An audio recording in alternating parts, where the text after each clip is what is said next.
Hello, hello, hello, and welcome. You are watching and listening to The Alert Factor. I am Nancy Allard. I'm a real estate broker. I'm licensed in Maryland, Virginia, and DC. And here on The Alert Factor, we talk about everything real estate related. Whatever you want to talk about, landscaping, cool landscaping, creative landscaping. You want to talk about staging beautiful homes, multi units, commercial property, where the market is going, where it is right now, what's happening, where to get your best deals, anything relating to real estate. We're here to help you. We're here to answer your questions. So let us know if you have any questions or any topics you'd like us to discuss on one of our future shows, and we would be happy to do so to give you whatever information you need. So remember, if you have a property, you're not a realtor, or you are a realtor and you have a property that you would like to list for the world to see, you can list it on real estate listings.info. That is real estate listings.info, and it goes out to the world. It's global. This is a global show. Anyone all over the world can see what it is you have, because remember, real estate is a global economy, it is global. Someone in Thailand could be looking at your property in San Francisco and buy it sight unseen. So list your properties on real estate listings dot info. All right. So the alert factor today, we have a fantastic guest. We are going to be talking about multi units, how to create wealth with it. We're talking about where the market is going right now, what we foresee for first quarter 2023 and last quarter 2022 in the residential and commercial real estate. Where is the migration? Where are people moving to? So maybe that's where you should be paying attention to get an investment property, because rents are going up. Where's the best place to buy an investment property or a second home? We'll be talking about all of that today. Now, my guest that we have today, she is fantastic. She's phenomenal. She has been in the real estate industry for 30 years, and in the mortgage brokerage. She's lived in Asia for about 5 years. She's taught real estate finance.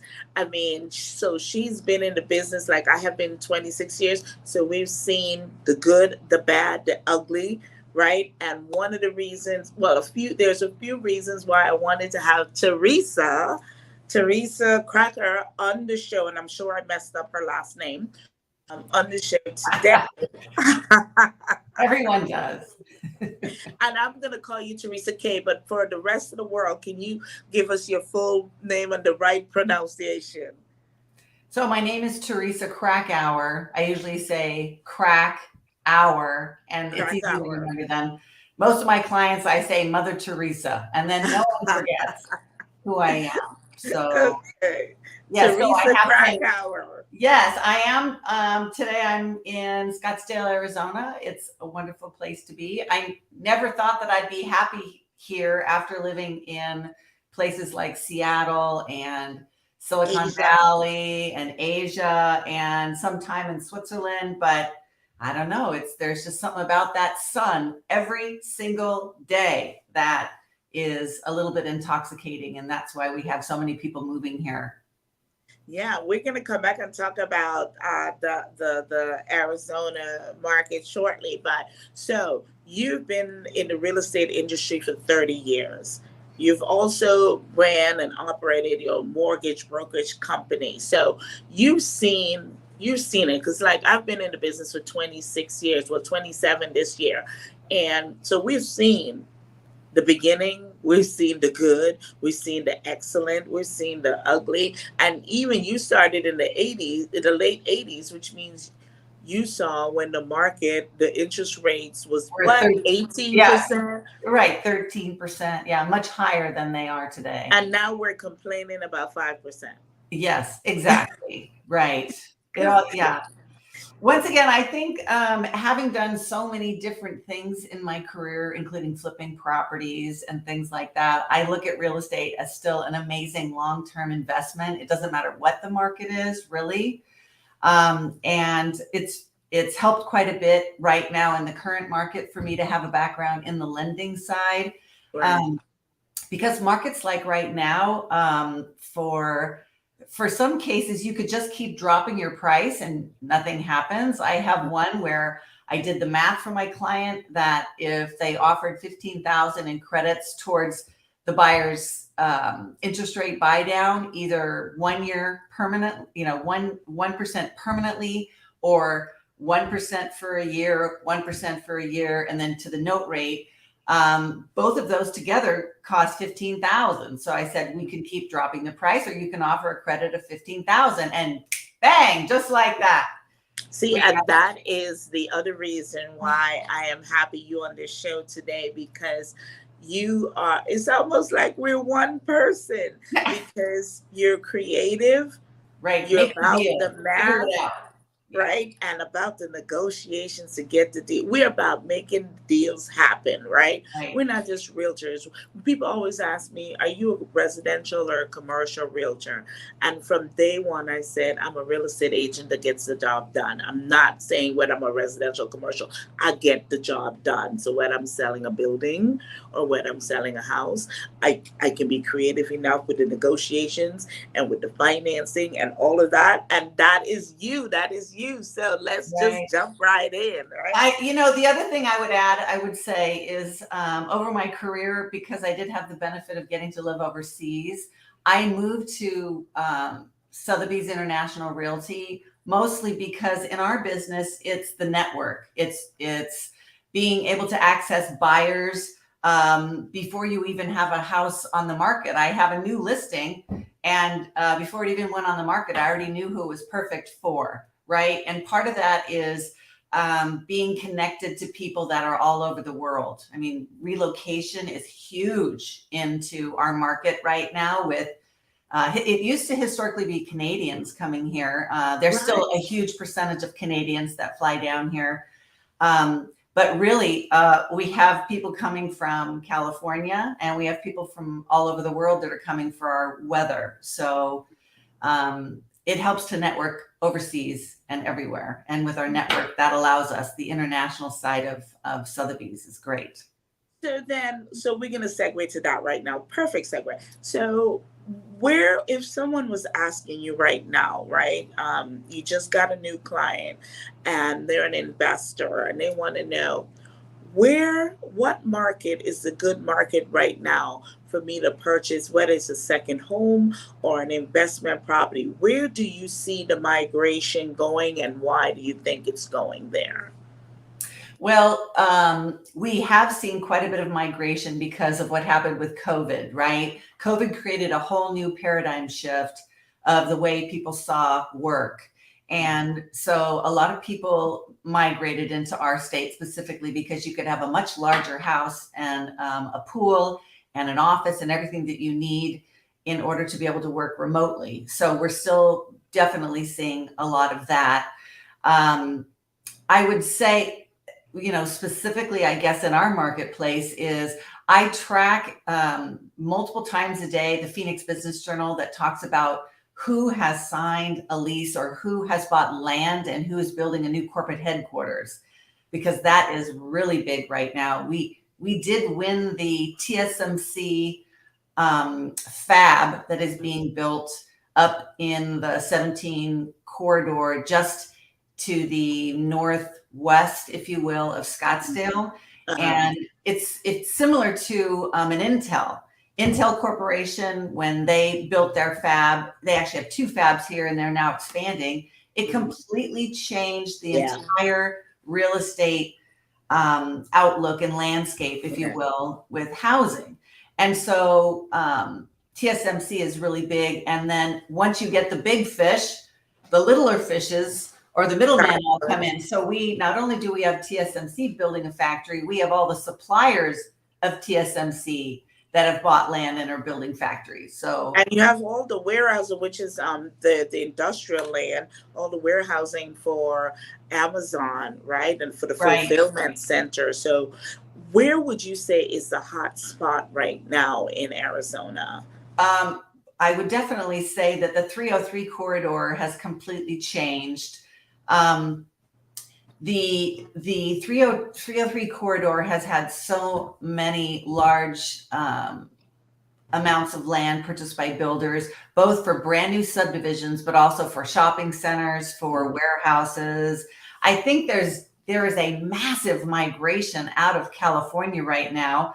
The other thing that happened is during COVID, we had all the problems on the docks with the backup of all the things coming into the harbors in Los Angeles. And you can see that the trucking companies are looking for places to offload and get the hell out of California as fast as they can. And so they're finding that it's a better price to have their warehouses and their distribution centers here in Arizona as opposed So to. how is that possible? Because I know Arizona's real estate is not cheap. So Well, it's changed. It definitely has changed. My husband is in a business that does utilize warehouse space, and he was just telling me the other day, it's like a 3% vacancy rate right now, and they're rushing to build warehousing as fast as they can. And once again, we have a large migration coming mostly from California. Okay. All right. So 303 corridor is where you have all the stuff happening right now. Is Right. there And another area that is the 17 freeway and the 303 corridor. I actually have a map that shows all of the new businesses that have developed those areas. So if anybody listening needs the map, I'd be happy to forward that. Oh, great. I might want to see that map, Teresa, so I can see where, because I might need to get something out there to rent it out, because I understand there's a lot going on. So Arizona is a place where people are migrating to. I also understand that there's a lot going on in Texas as well and in the Carolinas. So, because a lot of investors are moving out to those areas, and Milwaukee and areas like that. And Florida, well, Florida is like, yes, Florida is building up. Well, and Florida, the interesting thing about Florida is I think they're going to experience a little bit of a dip, because if you keep in mind the cost of owning there is going to go up, because I think there's going to be a tendency for insurance companies to increase their rates for, the huge hurricane that just came in and wiped out quite a lot. So we've always sold, as realtors, against the choice of going to Florida, right? We see a lot of the New Yorkers and the Boston retiring, getting second homes, and migrating down there. Because I think that's what they, I think that's what they know, right? And so now a lot of people are looking at alternatives, because a lot of people was, oh, when are you ready to retire? Oh, I'm going to Florida. But now you can go to Washington State. You can go to the Carolinas. There's all different places you can go. You can go to Arizona, right? But if you're looking for retirement where your dollars go further, where would you say? We have a lot of 55 plus communities here. Some are brand new, and people are living way longer than they used to. So we get a very active, I would say active, younger 55 plus demographic that comes here, right? It's funny because you forget. I mean, you establish your career, you make a bunch of money, and then you think you're going to retire, but that's a long horizon of time. So you could actually come to Arizona and enjoy it for 20, 30 years before you have to start thinking about things like, long-term care and those types of issues, right? Yeah. So, but we have some gorgeous, we have some gorgeous 55 plus that are golf course communities, and just getting together with people and playing cards. I mean, there's everything you can imagine here. Pickleball is huge here right now. I don't know. Pickleball. Oh my gosh. I've been to Arizona for the first time this year. In September, I went there for a conference, and I totally missed connecting with you, because I wanted to, but I went there for a conference, and I was like, okay, I like this, but I have to come back for the spa, because I hear in addition to great real estate, you guys have fantastic spas. Yes, we do. We definitely do. That's one of my favorite, things to do. I love the Camelback Inn and Spa, which is over in the middle of Paradise Valley with spectacular views and Mm. lots of pampering. All right, so next time I come to Arizona, we're gonna hook up and we're gonna go to a spa and pamper. Right. So Now, one of the other thing I was going to mention to you is, it just reminds me. So I'm on the board of a charity here in town that takes care of the homeless, mm, and it's just another way to give back to the community. And because we have land that's still accessible. The UMOM New Day Centers is the charity that I'm involved with. They help 75% of the homeless population in all of Maricopa County, oh and wow. they build a new shelter for the homeless every single year. And they're able to do that because they're able to find the land and the builders. And so, as you see different parts of the country that have had some serious homeless problems, we are definitely trying to tackle them head on so that it's beneficial to the communities. So did you say they build a new shelter every year?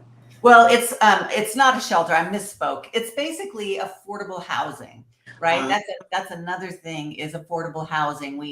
The UMOM New Day Centers has 5 different shelters or affordable housing units, and it allows people. Well, first when they come in, they stay for at least 90 days, and they get all sorts of training and an assistance. they're helping you to go back into the Yes, community, to the workforce. yes, This is just a help. We're helping you because something may have happened that derailed your life, and here's a place you can come for however a year, whatever, and rebuild so that you can go back out into the community and continue your life. That is fantastic that you yes. have that because A that is job, important. a job plus housing is an end to homelessness, and that's the mantra. And what we found, and this, there's a lack of workers in so many different industries, and so the homeless community is being involved with companies like Intel that are helping to train people.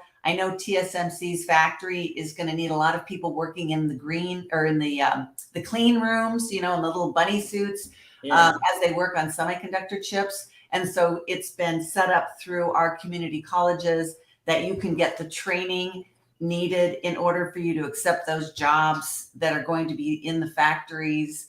We're desperately in need of more contract labor for construction. And so I know there's all sorts of training out there for electricians and plumbers. And Well, so that is our state is on fantastic. the move. I mean, it's growing. I like to mention to people, I mean, LA didn't always look like LA, right? We've been the secret sleepy place, and it is growing up very fast here. But it's a great market. That is fantastic because people are saying, a lot of employers are saying, we don't have enough employees. Well, here's the thing. If you help your community by helping with these affordable housing where we can help the homeless re-enter into the community, you can train them, you will have employees to do what needs to be done, right? So kudos to Maricopa County and the rest of Arizona that is Mhm. taking care of the community in that way. I love it. I love it. I love it.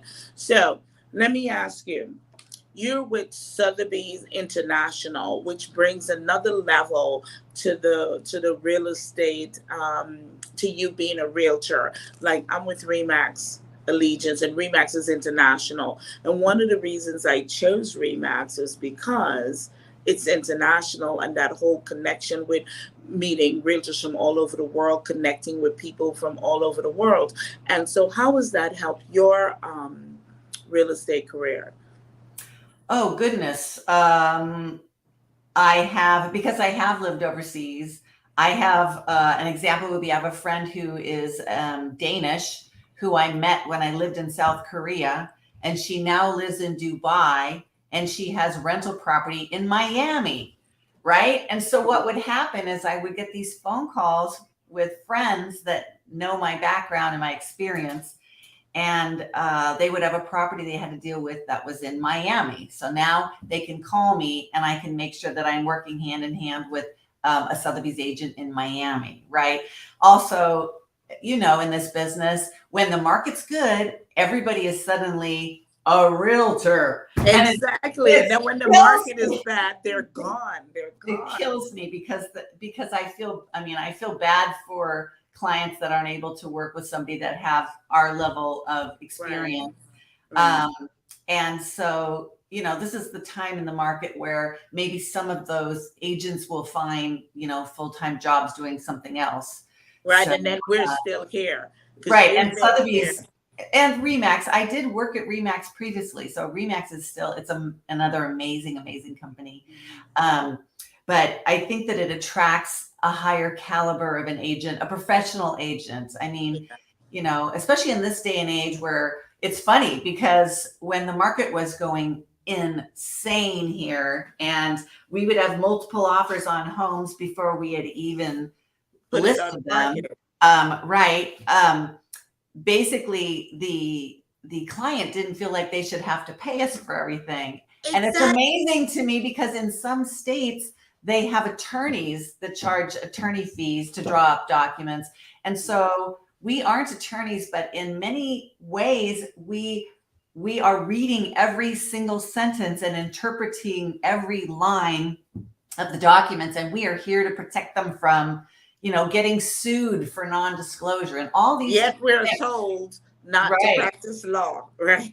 Exactly. And right now what I'm finding is on some of my listings, the client, they really didn't want to pay the full compensation, right? But right now it's interesting because you need to pay the compensation. You need a good agent. It's, you know, and as you know, there are people that are selling less properties and they may make a decision to show one property over another, you know, based on that compensation. It's highly unethical.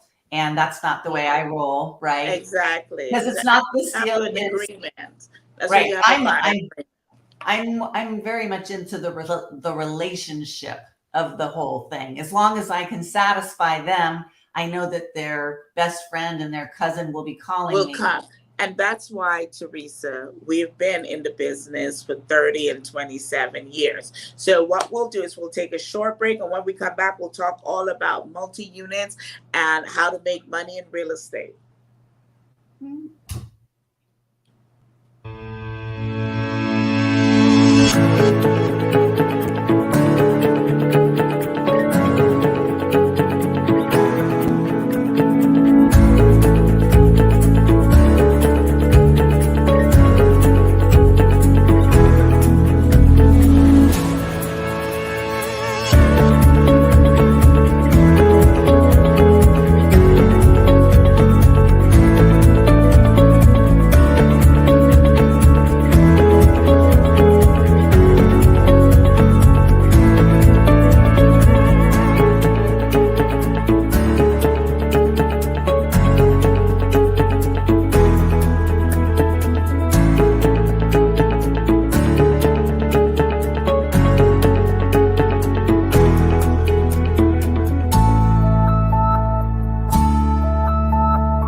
Metro New York's port services are currently constrained and challenged in facilitating the handling of international cargo. It's time for a whole new ballgame. Just 55 miles north of the city, Stewart Airport, closed during the base realignment, is an underutilized resource that could be maximized and bring growth to the area and relieve New York City. It's an ideal place for a thriving supply chain center of regional excellence called SCORE. We intend to support the New York and New Jersey Port Authority's commitment to the New York International Plaza, putting it at the forefront of a transformation of regional global trade, telecommunications, and economic growth. A logistics-based regenerative smart city that supplies an interactive platform of data and document interoperability to optimize resources. SCORE will transform this location into a thriving hub that can process and distribute cargo via various methods of transportation, elevating it to one of the world's best intermodal ports. We aim to build a cybersecure network operations center that enables customers to share data in real time across the supply chain and across the whole region, utilizing eco-friendly practices to keep things running efficiently. And it doesn't stop there. Not only will SCORE develop high-speed wireless networks in a data-driven city to improve logistics and facilitate international trade, it will also create critical infrastructure for regional economic development.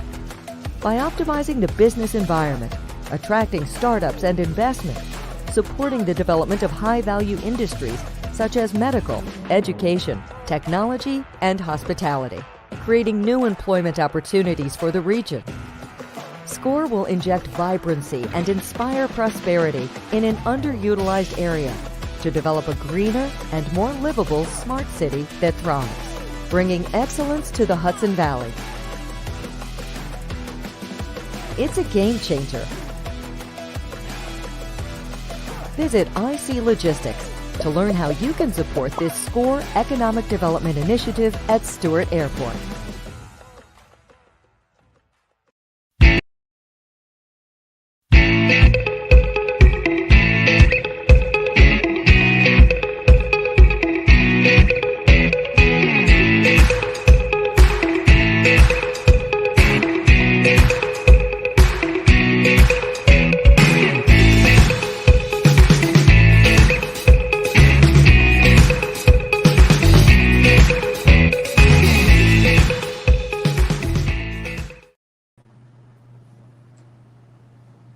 Welcome back. Welcome back. You're watching and listening to the Alert Factor on our TV.network and Amazon Fire, Apple TV, Android TV, Roku, wherever else you're watching and listening to us.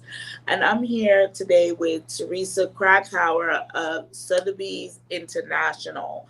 And one of the things that I know for a fact is someone that's in a sales position where it's 100% commission and you maintain and you've been in that company or that position for 10 plus years, that's because you know what you're doing and you're doing it and you're doing it right. But more importantly, you have to be taking care of your clients because that's what keeps us in this business this long, the referrals, because you actually, I could I could make much more money than I make right now if it was just about the commission.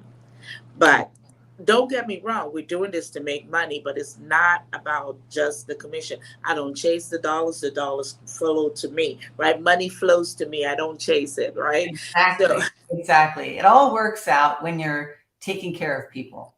Right. And because we, Teresa, you and I are so good at what we do, one of the things I wanted to talk about is the creativity that we bring to this industry. And a lot of people are talking about these subject twos now, like it's something brand new, and all of a sudden they found something new in real estate investing. No, you didn't. Subject twos is just contract for deed, assumable unrestricted or assumable restricted that we had in the early 80s, right? And into the 90s. So right now, my focus, and I see a lot of people's focus is turning to investing in multi-units. What are your thoughts on that? And where are you with thinking about? And I think it's like a portfolio. You should have, if you have rental properties, you should have a multi-unit, even if it's just 4 units in a building. What are your thoughts on that? Well, I guess I'd say the first thing would be efficiency of scale. I mean, the fact that you could have all of them right next to each other as opposed to driving all over, a large area to take care of that. It's also one thing, a good way to make money is to buy and slowly rehab those units.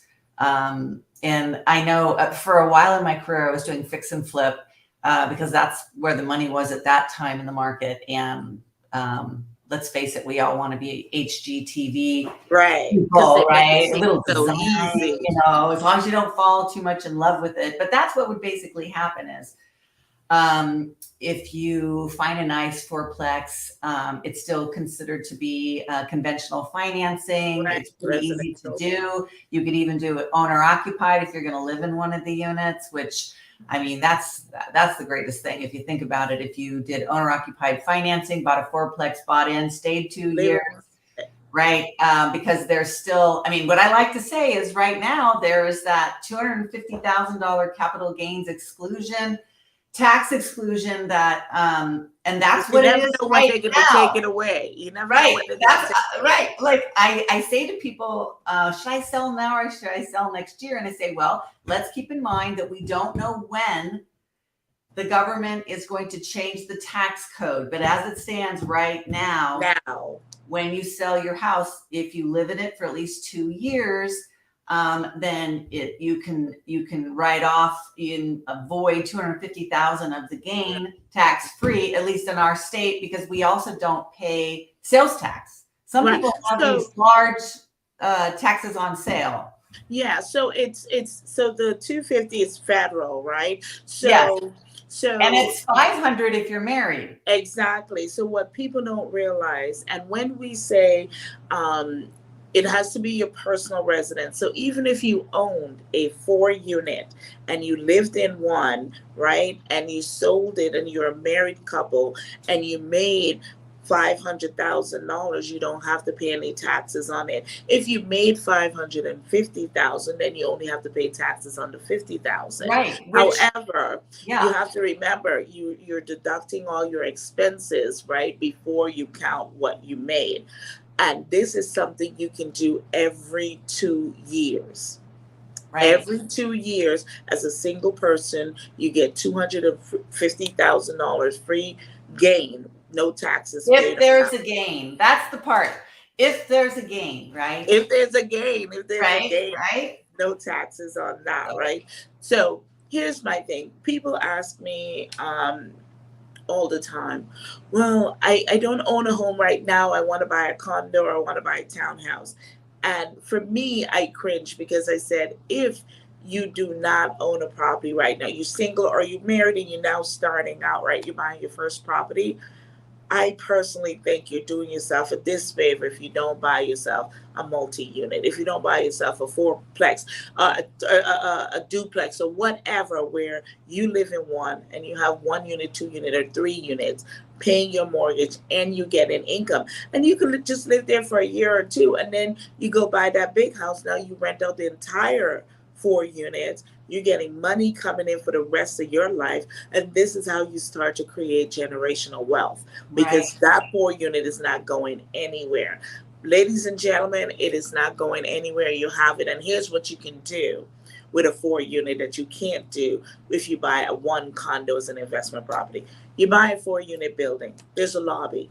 You put a sofa in the lobby. You put a coffee maker in the lobby. Now you got a luxury building. You can increase the rent $100 a month. Times 4, times 12. You just changed the value of that property, right? You decided you're going to fence the backyard. You're going to put in grillers, pavers, have a little garden. Now you have this beautiful little oasis. You give them free Wi-Fi. And what do? Now you change the rent, $150 a month, or you put a laundry room, beautiful laundry room in the basement. You can't scale a 1-bedroom or 2-bedroom condo. If that's what you have, you can't scale that, but you can scale a 4 unit, an 8 unit, a 16 unit, a 32 unit.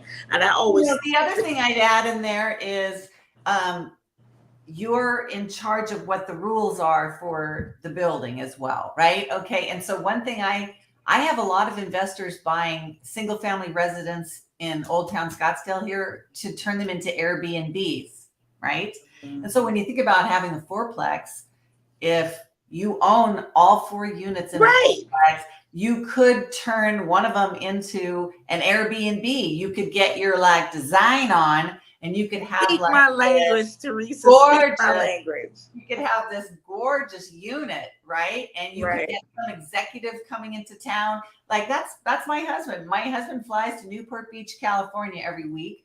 And he always stays in this beautiful house with these people in their basement. And I mean, it's such a great way to generate income. There are travelers. Unbelievable. It's Yes. unbelievable. Yes. I tell people, if you bought a 4 unit, right, and it's after the 2 years, so you're no longer living there, or even if you're living in one, so you got 3 units now, you use 1 unit for short-term rental, 2 for regular rentals, or you can use 1 you're living in it, 1 for Airbnb, 1 for short-term rentals like traveling nurses and like your husband, Right. comes to Georgia. Traveling And nurses. then the regular, you decide what you're going to do, and there's no condo association telling you you can't rent for 3 months alone, you have to rent for 6 or 12 months. This is how you create wealth. This is how you do it. You buy a 4 unit, you live in 1, you rent out 3, you short term 1, and you do regular 12 months on the other 2, and you'll thank Nancy and Teresa later on. Exactly. Yeah, you could also when somebody leases up, you can upgrade that unit, right? You could put in quartz countertops and new flooring, wood look And tile change the price. flooring, right? And then Change you the can price. rent it for more, right? And you've just So once again, What is that called? It's called scalability. It's called scaling. You can't scale a 1-bedroom, 2-bedroom condo, 1 unit. You can't scale that. There's only so much you can do with that, right? Whereas if you had the building, you literally are changing the value. You're changing how much you're going to make in this building. You're moving it from a 400,000 to a 600,000 valuation based on the things that you can do and the rents that the different rents you can charge. So I would say to you, if you're thinking about this is the first property I'm going to purchase, you're single or you're married and you're like, this is my first property, or you buy a multi-unit, live in 1, rent the rest. Okay, and then you can go later on, a year or 2, you go buy you that sexy condo on the water.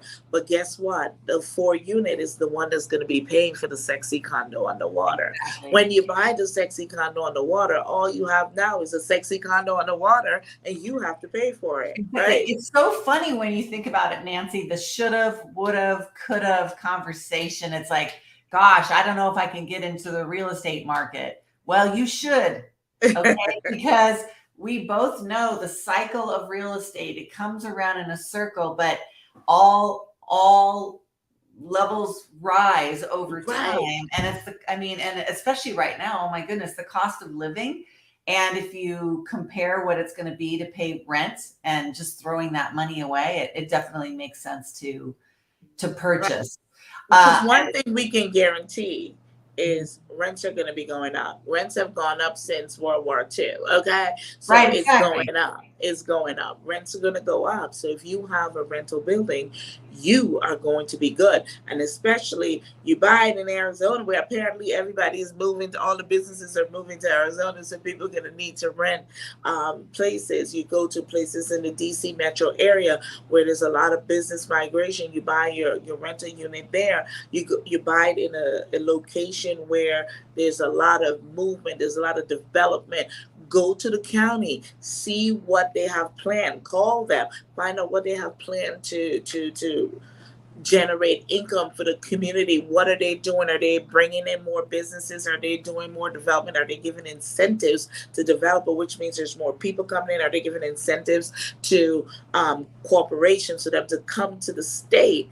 And then you go get yourself a multi-unit, fix it up nicely, just sit down, and then just lean back, and Exactly. and watch it happen, right? I was going to say another big thing in January is the tax lien sale, which is basically the government does charge taxes on real property, and the government is always first in line. Doesn't matter if you have a mortgage, doesn't matter if you have an HOA, the government's always first. And so every January we have our tax lien sale, and that might be the opportune time to bid on, especially right now. There's some things happening. Our property taxes are actually due right now. And so there's a chance that if people are having any issues and they don't make their property tax payment, then come January, that'd be a good time to bid on those properties that are multifamily. My assistant just sent me the information on Maricopa County. When is your taxing? So not all states are tax lien states, but definitely Arizona. Maricopa County is one of the largest ones that do have a lot of tax lien sales. And if you are a real estate investor or you're a real estate investor 101, this is your teaching right here. Teresa and I are giving you real estate investing 101 right now.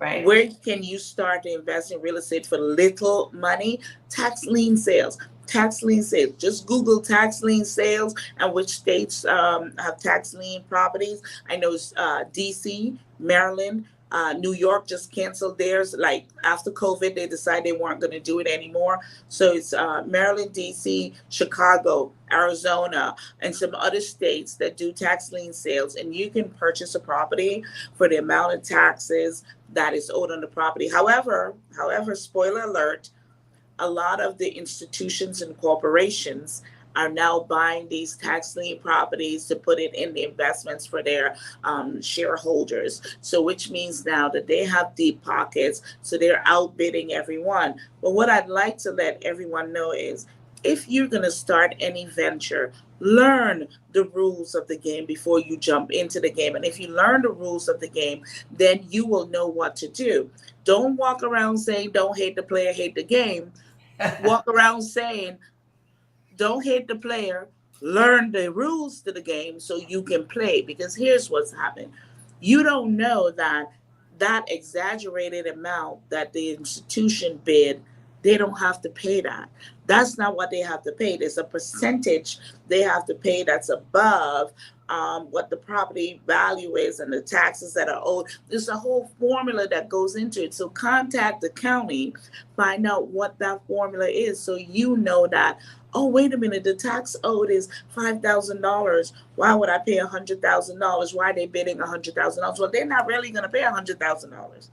They're paying a percentage of that. So find out what that is so you could jump in, because tax lien is one of the quickest way for you to jump in and become a real estate investor. And even if you don't get the property, because some states have redemption periods and the owners may redeem the property, some is 6 months, some is a year, you get the interest.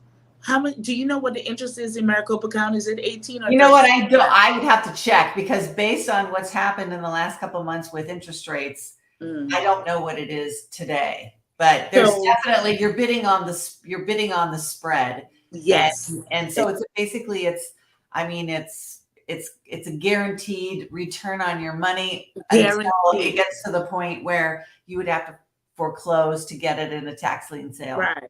So like I used to do this years ago in Chicago, because Chicago's interest is 36%. And I want to say 36%.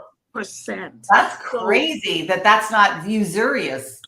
Exactly. So that's how much they pay you on your money, right? So that's how much the owners of the property have to pay for holding your money and preventing their property from going to foreclosure if they have a redemptive period. So you put your $10,000, $5,000 in, and let's say you didn't get the property because they redeemed it.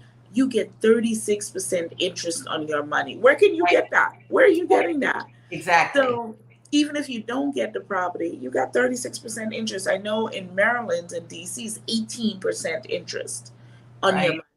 So people,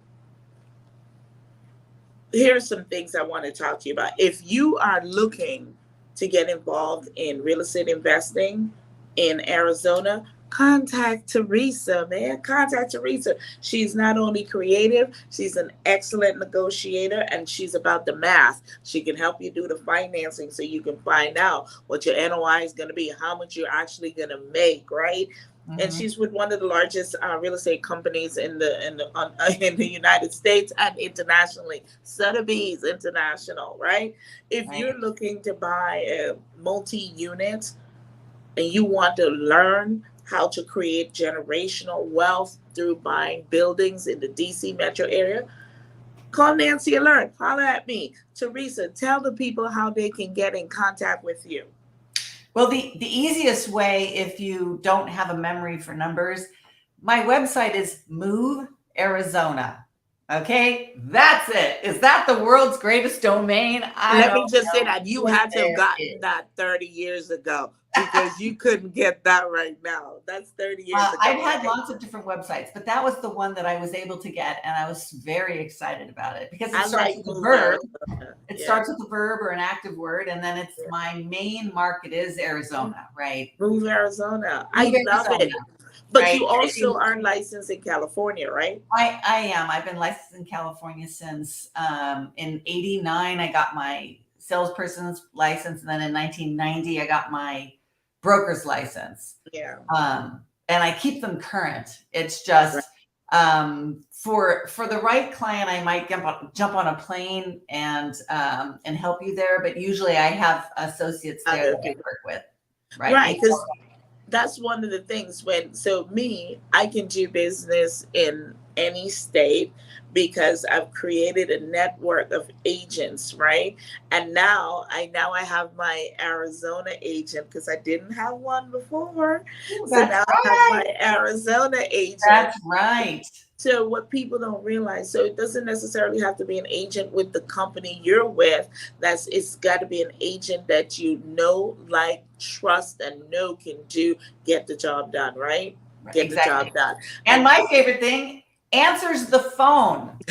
I try to always answer the phone. I think I answer every single spam call, telemarketer call, because you just Me never too, and know. I do have a conversation with them sometimes too. I always say, it's tough to be in sales. Good luck to you. I know this is a hard job, but it's not something that I need at this time. Right. This is why I like you, because when they call, because I know I'm in sales, and what I would say, thank you so very much for calling me. However, I'm not a client for you at this moment. And, instead of hanging up the phone or say, get off my phone, don't call me, because I'm in sales and I'm trying to sell people houses and I call people. So I understand that part of it. I like that about you, Teresa. I Well, you're do. so sweet to say that. I do. So now I have my Arizona person. So now, takeaways. If you're watching this for the first time, I've always wanted to get involved in real estate. What would you say is your first thing? First three things or first five things, if you want to, that someone should do? The first thing you should do is talk to somebody that can help you with a home loan. You need to kind of understand what it will take to be qualified to get a home loan in this day and age. A lot of people have no idea that there's such a thing as credit scoring. I mean, there's been lots of, advertising about it over the years, but you need to make sure you have a good credit score. And if you don't, that doesn't mean it's the end of your life. That just means there's some things you have to do in order to get a better credit score, right? Mm-hmm. There's also so many programs out there just trying to help people get into homes. I mean, if you're a veteran, there's no money down, no down payment, and they also changed. There's no maximum loan amount, right? That was good. Limited. And if you can make the payment, but you don't have a down payment and you want to buy a $500,000 home, you can use a VA loan. It's amazing, right? But you don't know what you don't know. And so you need to just get in, and I have great people that I work with on the loan side. So that would be the first thing is that. The second thing is, and the second thing is your job, and where do you see yourself for the best income potential for what you do for a living, right? I do have to say, there is chatter that there's going to be companies starting to lay off. As you know, Nancy, there's that cycle of real estate that we're in right now, where companies need to perform, and so they may start cutting headcount. That is really rough. So it's important that you are confident in what it is you do for a living, and you're in the right company and the right job and the right part of the country for what it is that you do. And then, of course, if you need to get more training. I mean, same thing. I mean, take another class, get better at something. Think about taking computer programming, if in doubt. Basically, what you're saying is be cognizant of the industry you're in and the job you're at, because what you don't want to happen is while you're in the middle of the process of purchasing a property, you get laid off, which means now you can't purchase that property. Because Exactly. they do employment verification before, during, and right before you go to settlement. And you don't want to find out the day before you go to settlement you no longer have a job, because then now you no longer have a new home. Right. Well, and the last thing I would say is be true to yourself. The biggest problem with the internet today and all the photos being taken, only you know what's going to make you happy. And one of my favorite sayings is, all unhappiness comes from comparison. Exactly. Okay? Oh my goodness. You need to find what it is in your life that will make you happy. Not your mom, not your dad, not your girlfriend. Yeah. And if you're happy, then everybody else around you will be. So exactly. So to that end, it's don't judge your insides based on somebody else's outside, right? And even if your lender says you can afford on paper $1 million home, you know your lifestyle, you know how you want to live. You don't have to buy a home that's $1 million. That's what you're approved on paper for, but you know what you want to do. You don't want to be house poor. So what I would say real quick for me before we wrap up is financing, get the appropriate realtor. There's not one realtor for everything. There's investor-friendly realtors, because most realtors will help you as a owner-occupant, but do not have the skill set to help you if you're an investor, because that's a different skill set. It's not based on emotions, it's based on the numbers, right? When you're looking for an investor. So make sure you get the right realtor, the one that has the knowledge, that can actually teach you, give you information that you need to help you make that decision on whether or not you should buy a 4-unit or a condo or whatever. I'd rather you buy a condo than not have anything at all. But if it was better case scenario, buy a 4-unit. And oh, by the way, it is easier to buy a multi-unit than it is to buy a single unit. Why? Because the tenant's rent helps you qualify for the multi-unit, whereas a 1-unit, you're qualifying on your own. So if you're looking to find out more about creating wealth, generational wealth, buying a multi-unit, real estate in Arizona, California, DC metro area, or anywhere in the United States, contact Nancy Alert and Teresa Krakauer. Move Arizona is how you get to Teresa, and nancyalert.com is how you get to me. So thank you for watching and listening to the Alert Factor. We are here every Wednesdays from 1:30 to 2:30 p.m. Eastern Standard Time. Thank you very much, and see you next time. Thanks, Nancy.